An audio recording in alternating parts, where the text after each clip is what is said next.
Hi everyone. Today we'll talk about varicose vein. Before discussing about the pathogenesis of varicose vein, we'll understand the anatomy and physiology of the lower limb veins. So the lower limb veins are divided into the superficial venous system, deep venous system, and the communicating perforators. Coming to the deep venous system, there are three pairs of vena comitants surrounding the three crural arteries, that is anterior tibial, posterior tibial, and peroneal arteries. So all these three pairs, that is the six veins, combine in the popliteal fossa to form the popliteal vein. So this popliteal vein also receives soleal and gastrocnemius veins. Popliteal vein passes through the adductor hiatus to enter the subsartorial canal and it becomes femoral vein. So the femoral vein receives profunda femoris vein and forms the deep femoral vein, and it passes behind the inguinal ligament to form the external iliac vein. So it combines with the external iliac vein combines with the internal iliac vein to form the common iliac vein, and the common iliac vein of the opposite side joins to form the IVC.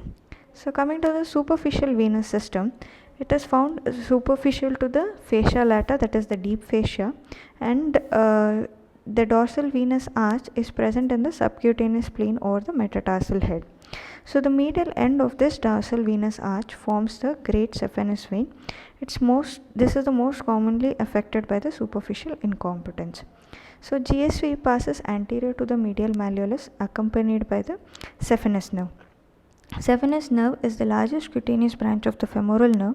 So it provides sensory innervation to the skin of the anteromedial leg.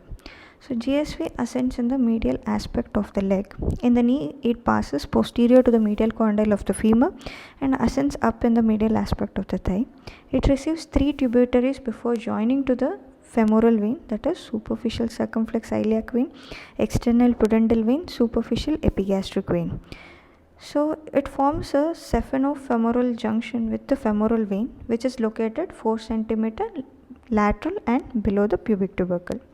So coming to the short saphenous vein, it starts from the lateral side of the dorsal venous arch and accompanied by the sural nerve. So sural nerve is a purely sensory nerve supplying the lower lateral leg, lateral heel, ankle, and the dorsal lateral foot. It passes posterior to the lateral malleolus, ascends upwards in the posterior midline of the leg. In the proximal calf, it is found between the two muscular heads of the gastrocnemius muscle. So it pierces the fascia of the popliteal fossa and forms the saphenopopliteal junction, and finally drains into the popliteal vein. So apart from this normal course, so it can extend cranially beyond the saphenopopliteal junction. So and it can terminate by piercing the fascia in the posterior thigh and draining into the deep system, or it can communicate with the GSV via Giacomini vein. So next comes the perforators.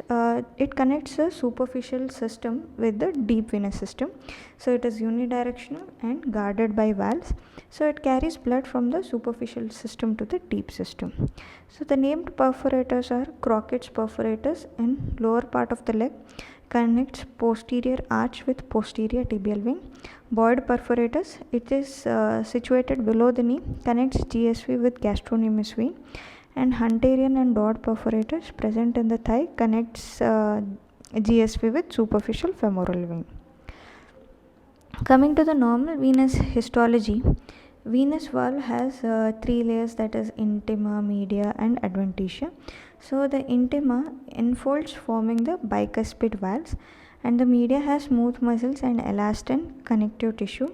So adventitia contains the adrenergic fibers, which is sensitive to sympathetic tone. Whenever there is increase in sympathetic tone, it shifts the blood towards the heart and increases the venous return.